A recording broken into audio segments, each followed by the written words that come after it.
पिछले पार्ट में हमने देखा कि निंग फैंग प्रोफेसर जी के साथ एक सीक्रेट रेलम के अंदर कुछ इन्वेस्टिगेट करने के लिए गया हुआ होता है। वहां पर उसे एक क्रिस्टल मिलता है जिसे हानिन के पेंडेंट ने एब्जॉर्ब कर लिया होता है और उस क्रिस्टल को एब्जॉर्ब करने की वजह से हानिन वापस से जाग गया होता है और वो निंग फैंग से बातें करने लगता है। तो निंग फैंग उससे उस क्रिस्टल के बारे में पूछता है। इस पार्ट की शुरुआत में हमें हानिन को दिखाया जाता है जो कि उसे बता रहा होता है ये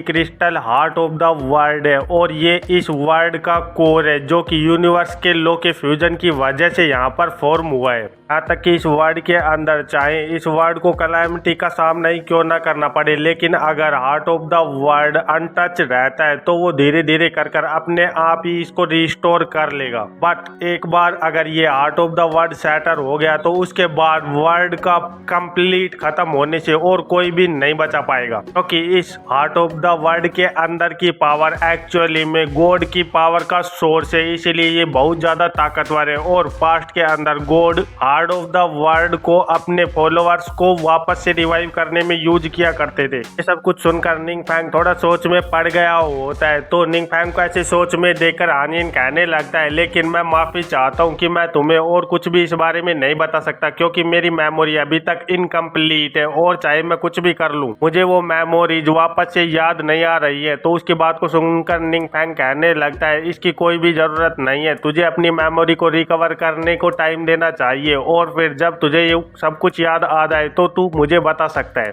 निंग फैंग की बात सुनकर हानिन थोड़ा सा निराश हो जाता है और कहने लगता है, सच में मैं कितना ज्यादा यूजलेस हूँ, मैंने आपको डिसअपॉइंट किया है माय लॉर्ड, प्लीज मैं यहाँ और कुछ भी नहीं बल्कि एक पूरी तरह से फेलियर हूँ। उसकी बात को सुनते हुए निंग फैंग सोचने लगता है, ये सब कुछ बात तो ठीक है, लेकिन हानिन सच में मेरे बारे में कुछ ज्यादा ही चिंता कर रहा था, कहीं ऐसा तो नहीं कि इस रिजरेक्शन मेथड की वजह से कुछ साइड इफेक्ट होते हो और वो बहुत ज्यादा सीरियस हो। निंग फैंग बाहर देखता है कि प्रोफेसर जी कुछ दो असिस्टेंट से बात कर रही होती है और एक असिस्टेंट कहने लगता है, प्रोफेसर जी हमने यहाँ का ज्यादातर इवैक्यूएशन का काम कर दिया है और अब यहाँ पर ज्यादा कुछ नहीं बचा है, सिर्फ कुछ अबैंडन्ड बिल्डिंग बची है जिनके अंदर कुछ भी वैल्यूएबल ढूंढना नामुमकिन सा है, इसलिए हमें इस काम को यहीं पर रोक देना चाहिए। और फिर हमें दूसरी ओर वैंग यू और बाकी के सारे प्रेसिडेंट को दिखाया जाता है, तो उनमें से एक बोल रहा होता है, वैसे अगर देखा जाए तो ये सीक्रेट रेलम कुछ अनोखा है क्योंकि ये अननोन इंट्रूडर को यहाँ पर अट्रैक्ट कर रहा है, इसलिए मैं इस बात को प्रपोज करता हूँ कि हमें इसे तुरंत ही सील कर देना चाहिए। उसकी बात को सुनते हुए दूसरा प्रेसिडेंट कहने लगता है, मैं भी आपकी बात से पूरी तरह से एग्री हूँ, क्योंकि हमें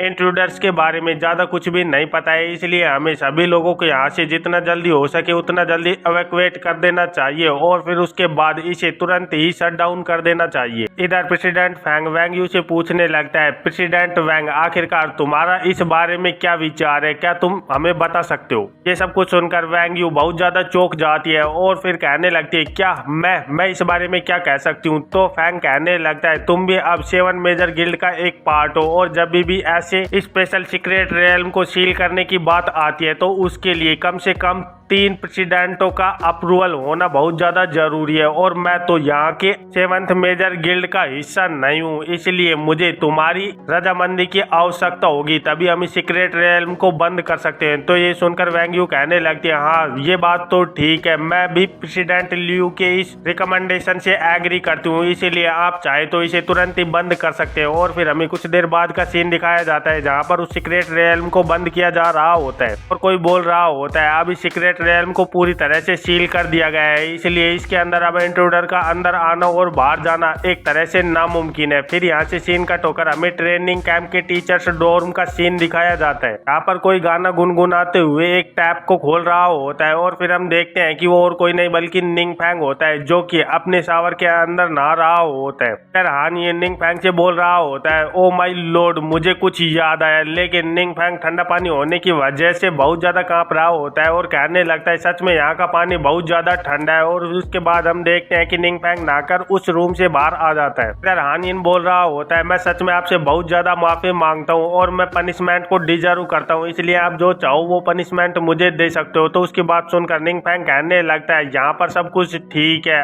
तुम मुझे वो बताओ जो तुम्हें याद आया है। हानिन कहने लगता है, ओह वो बात माय लॉर्ड प्लीज मुझे जल्दी से जल्दी पनिशमेंट दे दीजिए। तो वो सुनकर निंग फैंग कहने लगता है, सच में मैं अभी ठंडे पानी से नहाया हूँ, इसलिए मुझे ऐसी फालतू की बातों से बोदर मत कर। तो हानियन कहने लगता है नहीं ऐसी कोई भी बात नहीं है, ये बात मेरे रिजरेक्शन के बारे में है, क्योंकि बहुत समय पहले God's heart of the world को अपने लॉयल फॉलोअर्स को रिवाइव करने के लिए यूज करते थे। लेकिन जैसा कि तुम्हें पता है कि हार्ट ऑफ द वर्ल्ड के अंदर बहुत ज्यादा पावर ऑफ डार्कनेस कंटेन रहती है, और जब उनके फॉलोअर रिवाइव होते थे तो वो भी पावर ऑफ डार्कनेस की वजह से कंटेमिनेट हो जाते थे, जिसकी कनेक्शन की वजह से गॉड को भी उनका बैकलैश झेलना पड़ता था और उन्हें भी इविल गॉड की तरह बदलना पड़ता था। इसलिए अंत में गॉड्स के पास और कोई भी चॉइस नहीं बची, बल्कि उन्होंने पर्सनली अपने रिजेक्टेड फॉलोअर्स को एक्सिक्यूट कर दिया। ऐसे मैं मरने से बिल्कुल भी नहीं डरता हूँ, लेकिन मैं बिल्कुल भी अपने लॉर्ड के ऊपर बर्डन नहीं बनना चाहता, इसलिए मैं चाहता हूँ कि आप जितना जल्दी हो सके मुझे उतना जल्दी पनिशमेंट दो। ये सब कुछ सुनकर निंग फैंग अपने मन में सोच रहा होता है क्या वो लोग इविल गॉड में बदल गए, लेकिन मैं तो अभी से ही एक इविल गॉड हूँ, फिर इस बारे में मुझे क्यों चिंता करनी चाहिए। और ये सोचते हुए वो सोचने लगता है वैसे मुझे ये सब कुछ सच्चाई हानियन को नहीं बतानी चाहिए, क्योंकि अगर मैंने उसे ये सब कुछ बताया तो वो सच में और भी ज्यादा दुखी हो जाएगा। तभी हानियन निंग फैंग से पूछने लगता है माय लॉर्ड, क्या आपको कोई भी डिस्कम्फर्ट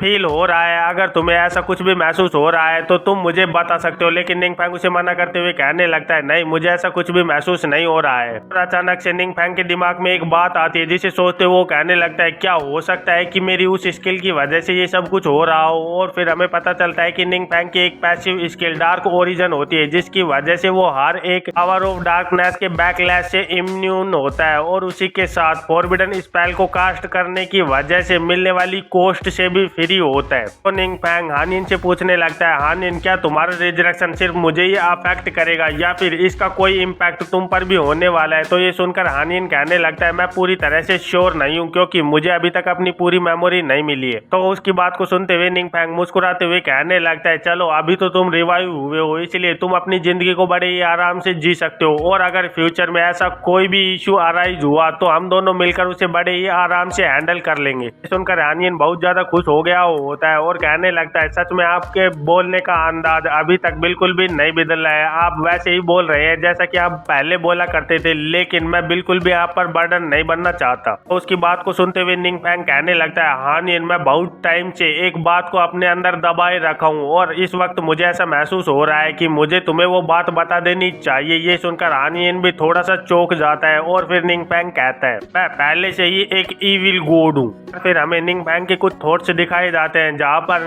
कुछ लोग आपस में फाइट कर रहे होते हैं, और हमें उस गॉड को भी दिखाया जाता है जिसके साथ निंग फैंग की ट्रायल टावर के टाइम पर मुठभेड़ हुई थी। उन्हें सोचते हुए निंग फैंग कहने लगता है वैसे लीजेंड्स में बोला गया है कि इविल गॉड्स नाम की ऐसी कोई चीज होती है, और उन्हीं लड़ाई की वजह से मुझे लोग इविल गॉड बोलने लगे। वैसे ये बात सही भी है, क्योंकि मैं कोई भी स्पेल को अगर यूज करता हूँ तो वो ऑटोमेटिकली ही एक डार्क फॉरबिडन कर्स के अंदर चेंज हो जाती है, इसीलिए इसे इविल गॉड कहना गलत भी नहीं होगा। सब कुछ सुनकर हानियन कहने लगता है नहीं, आप बिल्कुल भी एक इविल गॉड नहीं है, ये सब कुछ तो उन सब लोगों की गलती थी, क्योंकि वो लोग अपनी सेल्फिश डिजायर की वजह से बहुत ज्यादा करप्ट हो गए थे, और उनकी वजह से मेरे सबऑर्डिनेट्स और मेरे क्लैनमैन बिना मतलब के उस वार के अंदर मारे गए। वहां पर कोई भी ऐसा नहीं था जो कि जस्टिस के लिए लड़ा था, लेकिन वो आप थे जो कि जस्टिस के लिए फाइट करने के लिए सबके सामने खड़े हो गए थे, और अगर अब वो तुम्हारे सामने आए तो मैं तुम्हारे साइड बाय साइड खड़ा रहूंगा, चाहे इसके लिए मुझे अपनी जान ही क्यों ना देनी पड़े। तो ये सुनकर निंग फैंग कहने लगता है मैं तुम्हारी इस बात के लिए थैंक यू कहना चाहता हूँ, और सच में तुम जो मुझ पर इतना ज्यादा विश्वास करते हो मैं उसका पूरा स्वागत करता हूँ, और मेरी पावर के अंदर जितना हो सकेगा वो मैं सब कुछ करूंगा ताकि फ्यूचर में तुम्हें कोई भी हार्म ना पहुंचा पाए। सुनकर हानियन बहुत ही ज्यादा खुश हो गया होता है और वो रोते हुए कहने लगता है माय लॉर्ड गॉड, सच में मैं वापस से आपकी साइड में आकर बहुत ज्यादा खुश हो रहा हूँ। तो निंग फैंग उसे ऐसे रोते हुए देखकर कहने लगता है यहाँ पर रोने की कोई भी जरूरत नहीं है। और फिर हमें दिखाया जाता है कि निंग फैंग अपने बिस्तर के अंदर लेट रहा होता है और सोच रहा होता है ऑनेस्टली मैं अभी भी थोड़ा सा कंफ्यूज हूँ इन सब बातों को लेकर। जैसे कि अगर मैं एग्जाम्पल के तौर पर लेऊं तो वर्ड लेवल आखिरकार किस तरह का कॉन्सेप्ट है।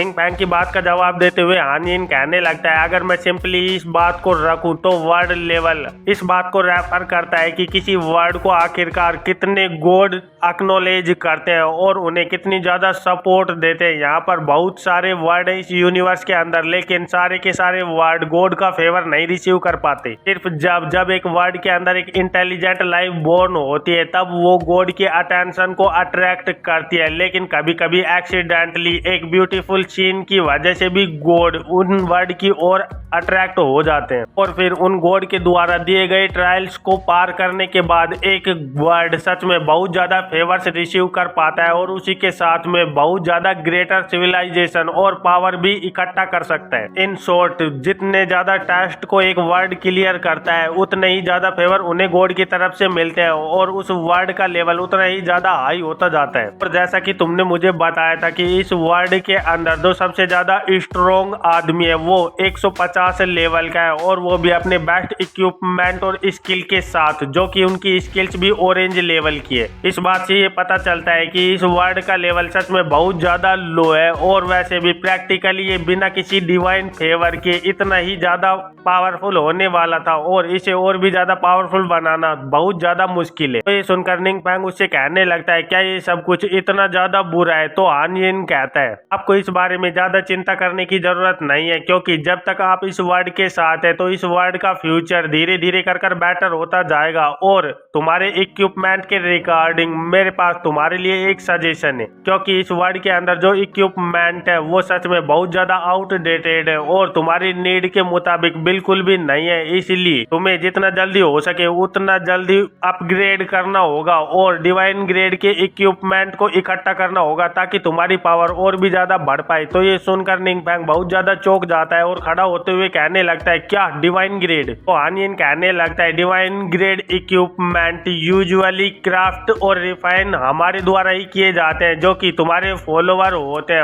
और उन्हें तुम्हारे द्वारा पावर दी जाती है, इसीलिए वो लगातार अपग्रेड हो सकते हैं। तो निंग फैंग याद करने लगता है कि हान यिन का पेंडेंट भी अपग्रेडेबल होता है। तो उसे याद करते हुए निंग फैंग सोचने लगता है, ओह अब मुझे याद आया, हान यिन के पेंडेंट पर भी कुछ अपग्रेडेबल नोट लिखा हुआ था। तो हान यिन कहने लगता है, हाँ तुम्हारी ये बात पूरी तरह से सही है, क्योंकि ये पेंडेंट एक रो फॉर्म में एक फॉर्मर डिवाइन ग्रेड आइटम का, और एक बार जब तुम इसे वापस से रिएक्टिव कर दोगे तो इसकी डिवाइन पावर इस इक्विपमेंट को डिवाइन ग्रेड के अंदर अपग्रेड कर देगी और फिर ये इक्विपमेंट एक डिवाइन ग्रेड इक्विपमेंट बन जाएगा। तो ये सुनकर निंग फैंग चौंकते हुए कहने लगता है, आखिरकार मैं ऐसा कैसे कर सकता हूँ? तुम मुझे इस बारे में क्या बता सकते हो? हान यिन कहने लगता है, तुम्हें तुम्हारे हाथ को इस पेंडेंट के ऊपर रखना होगा और फिर तुम अपनी विल की मदद से इसके ऊपर एक रून को ड्रॉ कर सकते हो जो कि तुम्हारी डिवाइन पावर को रिप्रेजेंट करेगी। ये सुनते ही निंग फैंग तुरंत ही उस पेंडेंट के ऊपर अपना हाथ रख देता है और कुछ सोचने लगता है और फिर हम देखते हैं कि कुछ ही देर के अंदर उस पेंडेंट के ऊपर कुछ लिखा हुआ आ जाता है, इसकी वजह से वो पेंडेंट और भी ज्यादा ताकतवर लग रहा होता है। तो उसे देखते हुए निंग फैंग कहने लगता है, सच में ये तो काम कर रहा है। तो हान यिन बोलता है, ऑफ कोर्स, क्योंकि आप एक लॉर्ड गॉड है और यहाँ पर वर्ड के एसेंस द्वारा रूइंस को बनाया जाता है और उन्हें एक्टिव किया जाता है, जो कि सिर्फ एक ट्रू गॉड ही कर सकता है। और अगर मैं आपको सीधे सीधे शब्दों में बताऊं तो यहाँ तक कि गॉड के चुने हुए एजेंट भी ऐसा कुछ भी नहीं कर सकते, इसके लिए एक ट्रू गॉड का यहाँ पर होना जरूरी है। ये सब कुछ बोलते हुए हान यिन सोचने लगता है, वैसे लॉर्ड गॉड हमेशा ही इस बात से अनसर्टन रहते हैं कि उनकी आइडेंटिटी आखिरकार क्या है, लेकिन इस बात से वो पक्का ही इसे रीश्योर हो जाएंगे। फिर हमें हान यिन के पेंडेंट के बारे में जानकारियां दिखाई जाती है कि ये एक ऐसा सीरीज है, quality orange divine upgradable metal attribute plus 1200, casting speed plus 100%, माना regeneration plus 100%, magic resistance plus 50%, spell critical hit plus 20%। और ऐसे ही उस पेंडेंट के बारे में सारी बातें बताई गई होती है कि इसके अंदर फ्रीज इफेक्ट है और भी बहुत कुछ। उन सबको देखते हुए निंग फैंग बहुत ज्यादा चौंक जाता है और सोचने लगता है, क्या 1200 पॉइंट इन मेंटल एट्रीब्यूट? सच में इसकी वजह से तो मेरे टोटल एट्रीब्यूट कंबाइंड होकर बहुत ही ज्यादा हो जाएंगे और मेरी पावर बहुत ही ज्यादा बढ़ जाएगी। यही नहीं, इसके साथ में इसने बहुत सारे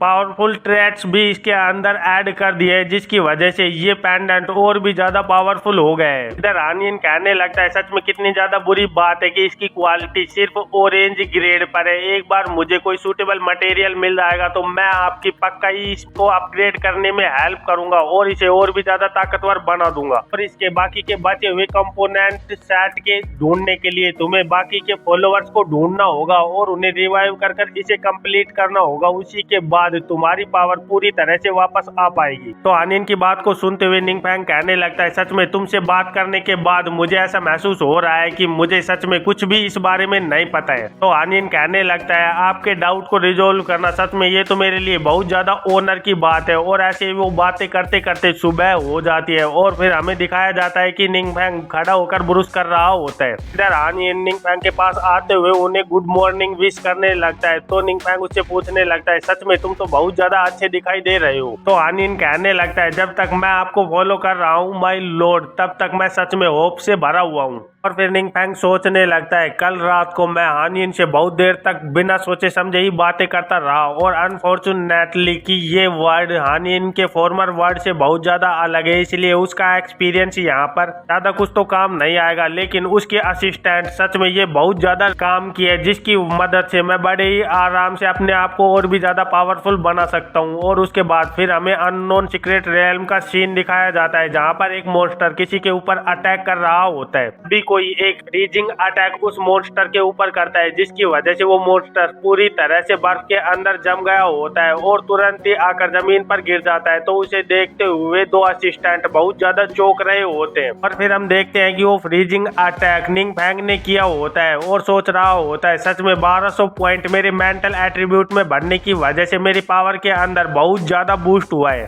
इधर एक प्रोफेसर से बोल रहा होता है, असिस्टेंट टीचर निंग सच में बहुत ज्यादा टेरिफाइंग है। तो प्रोफेसर जी कहने लगती है, एग्जैक्टली। तो वो दोबारा बोलने लगता है, हमें तो यहाँ पर फाइट करने का मौका ही नहीं मिला क्योंकि बॉस तो एक ही शॉट के अंदर मारा गया। तो प्रोफेसर जी वापस से एग्जैक्टली बोलती है। उसे सुनकर वो आदमी भी बहुत ज्यादा इरिटेट हो गया होता है और कहने लगता है, प्रोफेसर जी प्लीज अपनी बात को बार बार से मत बोलिए, इससे बहुत ज्यादा इरिटेशन होती है। इधर हम निंग फैंग को देखते हैं जो कि टीचर लू के पास जाते हुए कहने लगता है, टीचर लू क्या आज हमें और भी कोई सीक्रेट रियल्म के अंदर जाना है? तो उसकी बात को सुनते हुए टीचर लू कहने लगता है, नहीं, हमने पहले ही अपना पूरा का पूरा काम खत्म कर दिया है और हम बाकी के ग्रुप की प्रोग्रेस से बहुत ज्यादा आगे हैं, इसीलिए आज का काम हमने और भी ज्यादा फास्ट स्पीड पर खत्म कर दिया है। इसे देखते हुए कमेटी भी अपने बालों को उखाड़ रही है कि आखिरकार ऐसा क्यों हो रहा है। तो ये सुनकर निंग फैंग पूछने लगता है, आखिरकार कमेटी को इस बात से क्या प्रॉब्लम है? तो प्रोफेसर लू कहने लगता है, वैसे तुम्हें इस बात का तो पता ही होगा कि यहाँ पर ट्रेनिंग कैंप के अंदर जितने भी आए हैं वो सारे के सारे बहुत ज्यादा पावरफुल लोग हैं और जैसा कि हमने पहले इस काम को खत्म कर दिया है, तो कैंप के अंदर के बाकी के वॉलंटियर मेंबर्स को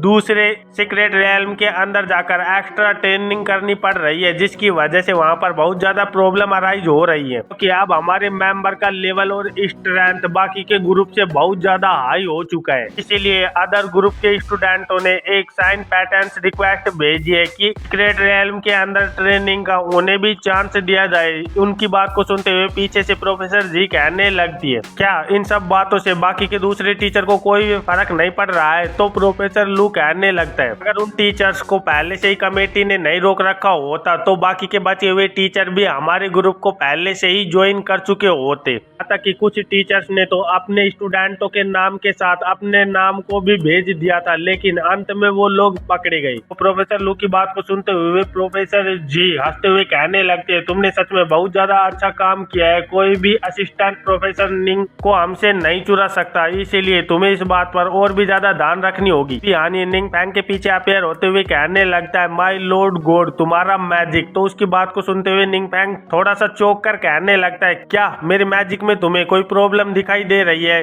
तो निंग फैंग की बात का जवाब देते हुए हानिन कहने लगता है, नहीं, इसमें कोई भी प्रॉब्लम की बात नहीं है, लेकिन तुम्हारी स्पेल कास्टिंग टेक्निक सच में मुझे कुछ ज्यादा ही अच्छी लग रही है क्योंकि तुम अलग अलग कंडीशन के तौर पर अपनी स्पेल के कंट्रोल को बहुत ज्यादा अच्छी तरह से कंट्रोल कर पा रहे हो, जैसा पहले मैंने कभी भी नहीं देखा था। तो निंग कहने लगता है, ओह, तो तुम्हारा इस बात से ये मतलब था। वैसे तुम जब मेरे साथ कुछ क्लासेज लोगे शाम को तो तुम्हें भी इस बारे में बहुत कुछ पता चल जाएगा और बहुत कुछ सीखने को भी मिलेगा। फिर हमें शाम के वक्त क्लासेज को दिखाया जाता है, जहाँ पर निंग फैंग बैठा हुआ बड़ी ही गौर से सुन रहा होता है और एक टीचर उन्हें स्पेल्स के बारे में बता रहा होता है और बोल रहा होता है इस प्रॉब्लम के डिस्क्रिप्शन के हिसाब से टोटल डैमेज के कारणों को हम दो हिस्सों के अंदर बांट सकते हैं, फिक्स्ड डैमेज और कंटिन्यूअस डैमेज। फिक्स्ड डैमेज को हम एमए के तौर पर एक्सप्रेस कर सकते हैं और कंटिन्यूअस डैमेज के पार्ट को हम कंसाइडर कर सकते हैं सिचुएशन के हिसाब से, क्योंकि उन्हें कंटिन्यूअस ट्रिगर कर रखती है। तो इसी तरह से स्पेल के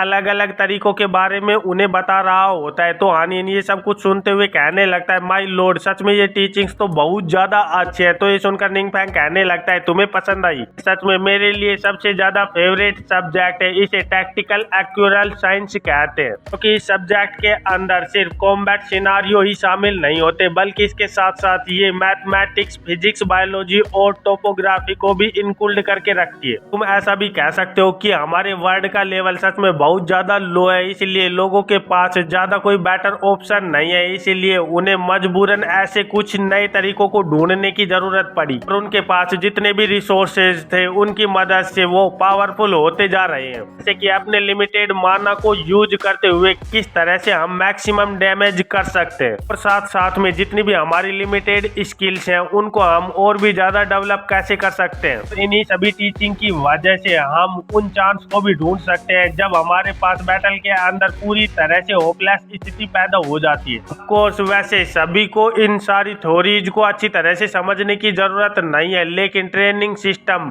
क्योंकि हम लोगों ने बनाया है वो फाउंडेशन की रूल्स को फॉलो करता है और उसे करते वक्त लोगों को अपने कल्टीवेशन को करते रहना होता है, ताकि अब वो लोग आउटस्टैंडिंग एडवेंचरर बन पाए और अपनी पावर को और भी ज्यादा बढ़ा पाए। तो ये सुनकर हानियन बोलने लगता है सच में माय लॉर्ड, ये तो बहुत ज्यादा अच्छी बात है और इस वर्ड के अंदर बहुत ज्यादा एक्स्ट्रा ऑर्डिनरी नॉलेज है। मैं इन सब चीजों को बहुत ज्यादा अच्छी तरह से पढ़ना चाहता हूँ। भी वहाँ पर क्लास की अनाउंसमेंट होती है कि आज की क्लास के लिए इतना ही काफी है और अब इस क्लास को डिसमिस किया जा रहा है। और फिर हम उसके बाद देखते हैं कि निंग फैंग और वैंग यू दोनों एक पार्क के अंदर घूम रहे होते हैं। भी उनके सामने एक लड़का आ जाता है जो कि निंग फैंग को देखकर कुछ चौंक गया होता है और फिर वो अचानक से देखकर बोलने लगता है असिस्टेंट टीचर निंग। उसे देखकर निंग फैंग बोलने लगता है क्लासमेट ही और सोचने लगता है आखिरकार ये इस वक्त पर मुझे यहाँ पर क्यों देखने के लिए आया हुआ है कि हमारे ट्रेनिंग कैंप के दौरान ही शिजियोंग बेरली ही मुझसे बात कर रहा था और वैसे मैं इसे कुछ ज्यादा अटेंशन नहीं दे रहा था, फिर आखिरकार ये इतना ज्यादा नर्वस क्यों दिखाई दे रहा है। तभी वो ही लड़का झुकते हुए